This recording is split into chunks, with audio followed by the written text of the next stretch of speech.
Heavy has tiny bird head! Never speak of this!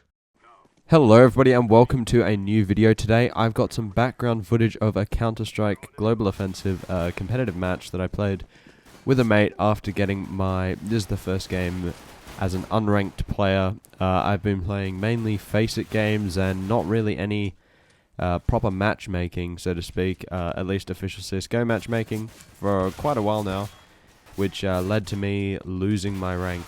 So this has been the first game back. I was originally Supreme Master First Class, and my mate was LE.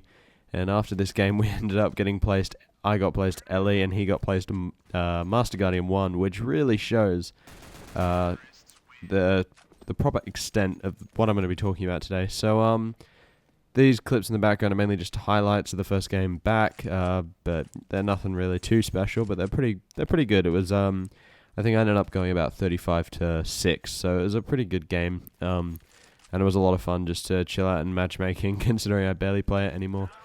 But the first thing I want to show you, in case you don't understand what what I've been talking about, is that it's the reshuffling of the ranks. So recently, people had been a bit sort of not complaining, but the ranks, they've been finding that people had a lot higher of an average rank than it had ever gotten to before. So this happened because as more and more people join the game, better and better people start playing, and obviously the existing players start getting better and better because they're just playing more and people start getting more hours, and it's just inevitable. And they'll probably have to do it more and more times, but actually I think they said it was based on a percentage now, so it's probably pretty fixed now. You shouldn't see a dramatic reshuffling of the ranks like they have in this case. So this first image here shows what they were like at November of last year, 2015.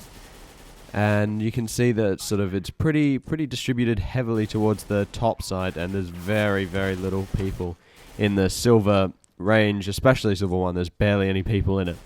Compare that to this image, which is this month, and it really shows the difference at how the ranks are currently balanced. So I honestly think this is better. It means that matchmaking ranks are really suffering.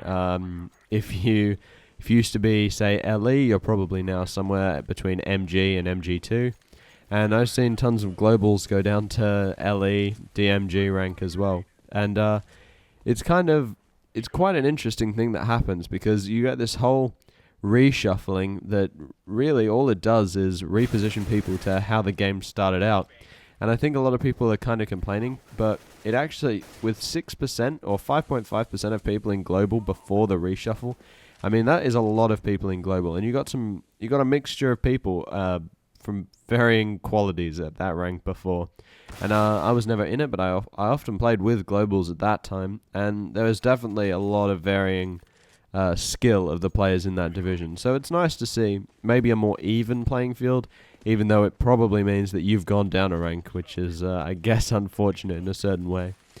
I kind of wish I could record these gameplay sort of live, but it really harshes the CS, my FPS in CS. And I'm used to playing 144 FPS, and it cuts it down to 60. And that's really, that's a kill in itself.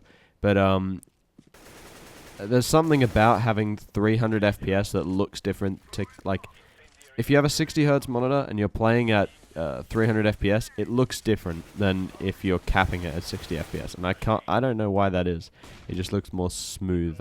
Yeah. So filming is really hard live for CSGO at the moment. I'm trying to figure out a way that doesn't harsh my FPS or something like that. But in terms of just watching it back, it should look pretty nice in 60 FPS.